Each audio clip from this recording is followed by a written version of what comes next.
Democrats have been wasting almost all of their time and billions of your tax dollars with one investigation after investigation into all things Donald Trump, and this has been going on now for years. First it was the Russia hoax, then it was Comey's Crossfire Hurricane, Mueller's witch hunt, the Emoluments Clause investigation from the House Oversight Committee, a House Ways and Means investigation into Trump's taxes, another House investigation into Trump's hotel lease, another House investigation into foreign gift disclosures, a D.C. probe into Trump's inauguration fundraising, another similar investigation from the Southern District of New York and the Eastern District of New York and from New Jersey's Attorney General, one impeachment investigation into a regular phone call with Ukraine, a second impeachment investigation into January 6th, yet another House committee investigation into January 6th that is still ongoing with more hearings to come.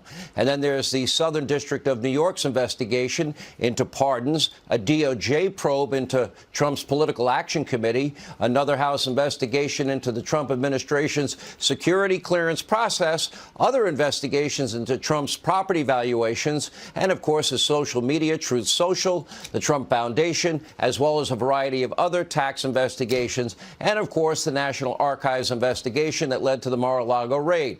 You got all that? We'll ask you at the end of the show if you remember. Yeah, I'm not sure that Sean Hannity listing out every single one of Donald Trump's investigation is going to help him. I mean, I get what Hannity's trying to do by showing a laundry list of investigations into Trump to try and make it look like the Democrats are just out to get him. But the practical effect of this graphic is just that it broadcasts how overtly, aggressively corrupt Donald Trump is. It shows how negligent he is of the law, the extent to which he's willing to break it, and the frequency with which he does it. That doesn't promote the witch hunt narrative, it promotes the fact that he's a criminal. Consider too, there are plenty of people on the right who Democrats dislike. Dozens, hundreds. The vast, vast majority of them aren't under investigation for anything. If Democrats were just going to start opening up investigations haphazardly, like they're supposedly doing against Donald Trump, you don't think they'd widen the net just a little? If that's really what they were doing, you don't think they'd include even one more Republican?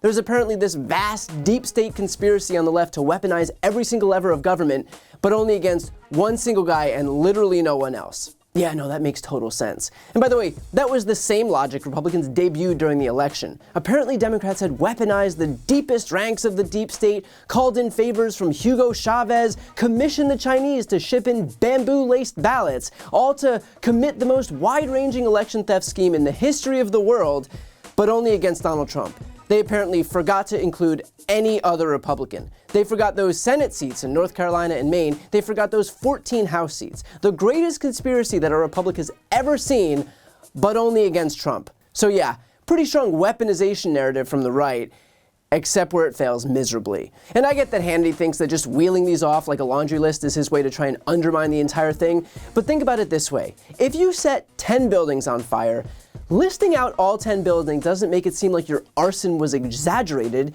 It makes it seem like you set 10 different buildings on fire. So in the same way, if you actually look at these investigations, they are legitimate investigations. The Russia investigation resulted in 34 indictments, including 7 guilty pleas. How can you call something a witch hunt when the people being hunted quite literally admitted that they were guilty? There's the Fulton County DA investigation in Georgia. That's because Donald Trump got himself caught on tape telling Secretary of State Brad Raffensperger to find 11,780 votes, exactly one more vote than he lost by. If you want to tell me that if any Democrat was caught on tape doing exactly the same thing, that Republicans wouldn't spend the next decade talking about it and replaying that tape on a nightly basis on Fox, then you are living on another planet.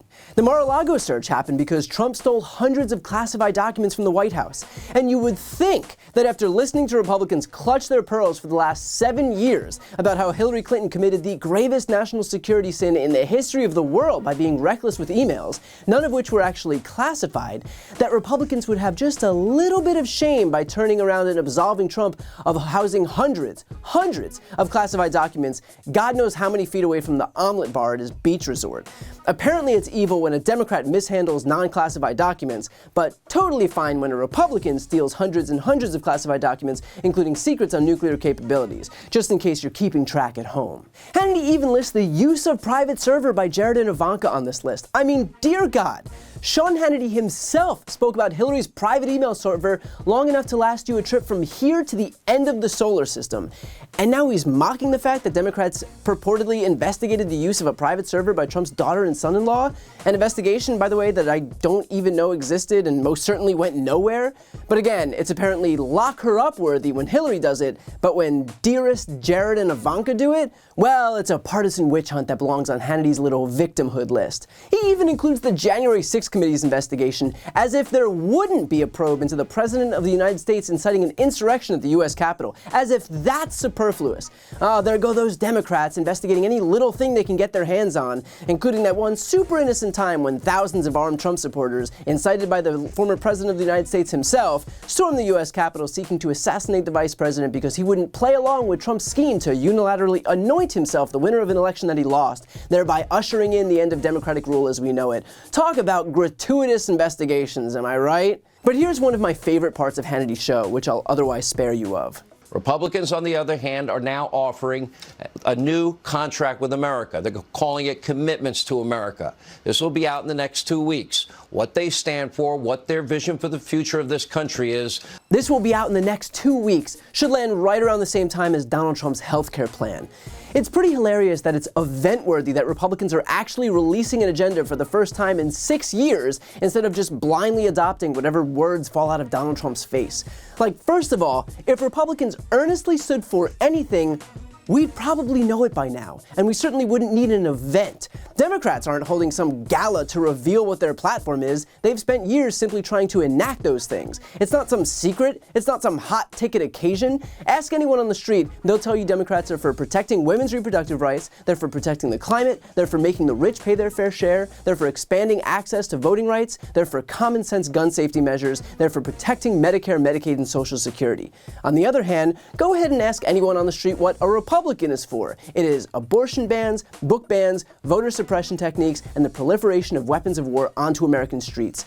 So if you were planning on tuning into the Republicans' big reveal, don't bother. They've already made it perfectly clear who and what they're fighting for. And unless you are a millionaire or a gun, it ain't you. So look, a mediocre effort by Sean Hannity to run cover for Donald Trump and the rest of the GOP, but even these propagandists aren't going to convince people that what the country needs right now is a criminal mired in God knows how many investigations, or a political party whose only legislative priority is dictating what a woman can or can't do with her own body. That won't stop him from trying, but it will show those watching just how sad and pathetic these Republican mouthpieces have become. Before you go, if you enjoyed this video and want to see more, please make sure to subscribe to my channel. You can click the thumbnail right here on this screen. And if you want to support my work even further, the best way is to subscribe to my podcast, No Lie with Brian Tyler Cohen. There you can check out my interviews with major players in the world of politics, including President Biden, Vice President Kamala Harris, Pete Buttigieg, Elizabeth Warren, Katie Porter, Jamie Raskin, and so many more. Plus other interviews that live exclusively on the podcast. That link is also right here on this screen, or just search No Lie with Brian Tyler Cohen wherever you listen to podcasts.